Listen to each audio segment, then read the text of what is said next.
friends, we have something different here today. Normally we do violins. This one involves a viola, believe it or not.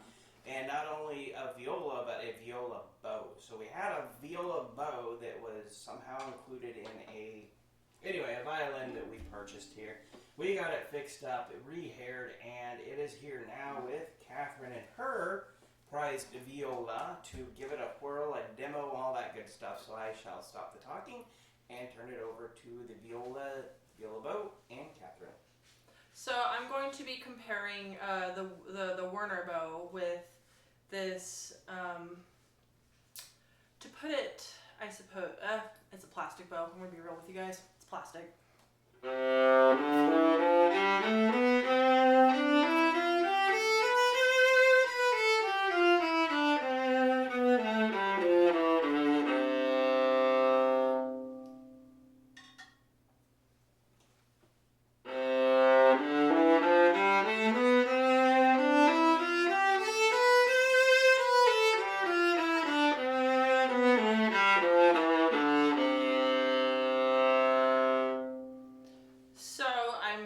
Hoping that the camera picks this up, but of course, you always want to, go in person to have a feel of the bow, or to get the feel of the bow and to hear how it sounds exactly underneath your ears, but I will tell you what I can. So with the plastic bow, or it's like, I don't even know what it's made of, but I just know it is cheap. This is my bow. If I accidentally snap it in half, I won't cry at all. So with this bow, it just gets sound out of your instrument. You pull their sound, and that's, it does what it needs to do. You get the sound out, and you don't get a ton of color with it, really. It's just a very neutral tone and sound that comes out of the instrument. But with the wood bow, I like to think that the wood of the bow and the wood of the instrument kind of synergize together, and they resonate each other. And so when I played with the wood bow, I over-rosined it a little bit. It draws out a lot more warmth and more buzziness out of the instrument, which is, why I really love using a wood bow with my viola. It just gets so much. With this bow, and especially, here's a little sidebar, this bow, for a viola bow, it's quite light. The bow that I use is pretty heavy, just because I am in certain situations sometimes where I have to play like really, really loud. But I don't usually typically play viola in typical places, and so that's why I need the heavier bow. And so I think a lighter bow is just marvelous for a viola. I think it really benefits you in an orchestral setting, in a chamber setting, and in a solo setting, because when you have a heavy bow, it kind of like really puts some strain on your right hand. Sometimes my pinky can get pretty tired from trying to hold up the weight of my heavy bow.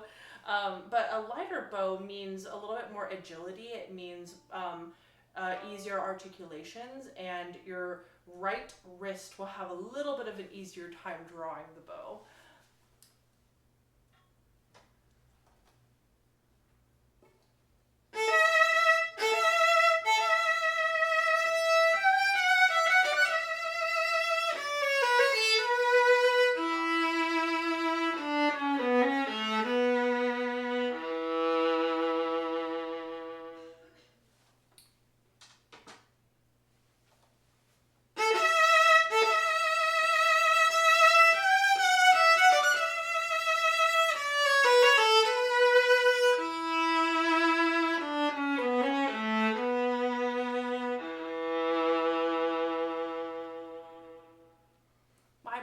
Bow is a little bit heavier, and so it's just easier to just really fly this bow around.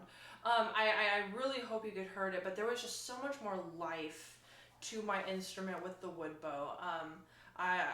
It just really brings out a lot more tones and a lot more sounds in the instrument, comparatively to a carbon fiber or a plastic bow, which is just a huge upside to wood.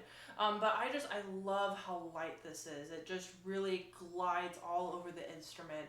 And it's not very easy to glide over the viola, if you're a violist, if you've been a violist for a long time.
I'm sorry, you guys.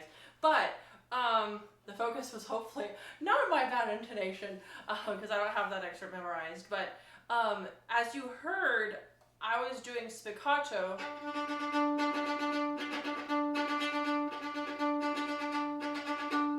It bounces very freely. It has a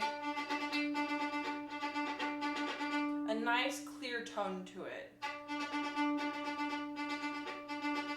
So the bounciness and the springiness of this bow is quite nice. And again, because it's light, I'm not like absolutely destroying my instrument with, well, not destroying, but like I'm not like beating it with a heavier bow.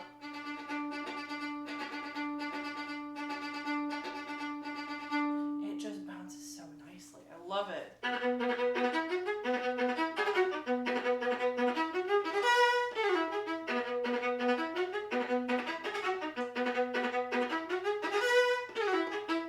And the ricochet is quite nice as well.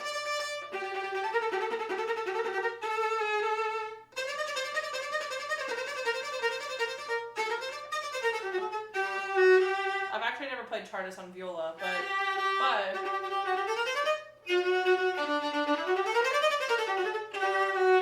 as you could hear, it just like runs all over the notes, and you can hear each and every single note. And the best part of it is I'm barely working for any of these short articulations. Fantastic build of this instrument. Now, just to get a little comparison, here's my plastic bow. It's a bit heavier.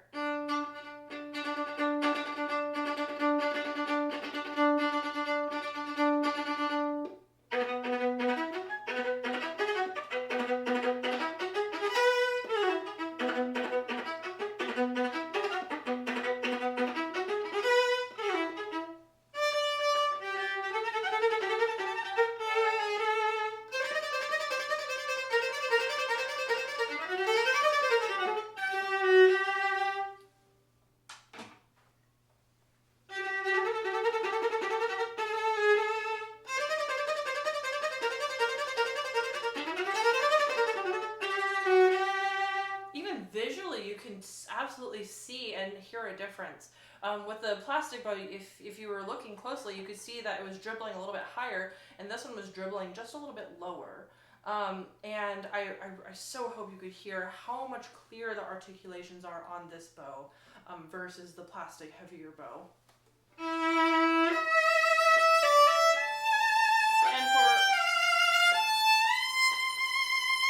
And for such a light bow, it just draws out so much sound, and it draws out a lot of power out of the instrument. Now, of course, you have to make sure that this bow is absolutely right for your instrument, because it's a little bit like Harry Potter, you know, the wand chooses the wizard a little bit. And so, you know, I'd say that this instrument pairs quite nicely with my instrument, and you, of course, should make sure that it pairs well with your instrument as well. And so, in order to do that, you have to come down to Revivo Violins and, well, Revivo Violin / Viola bow, and come check out this bow.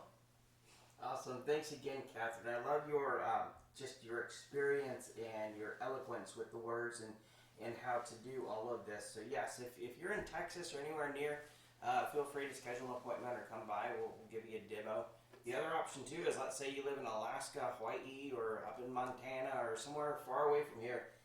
You can go ahead and buy this and you know, have it shipped to you. If you don't like it, after the 7 days, or within that 7 days of getting it, you can always ship it back. I think you're just charged the shipping cost. So basically, it's a demo. So anyway, just some options out there, but this was really cool. So thank you, and I learned a lot about viola and viola bows thanks to you, Catherine. So thanks, online friends. Play on.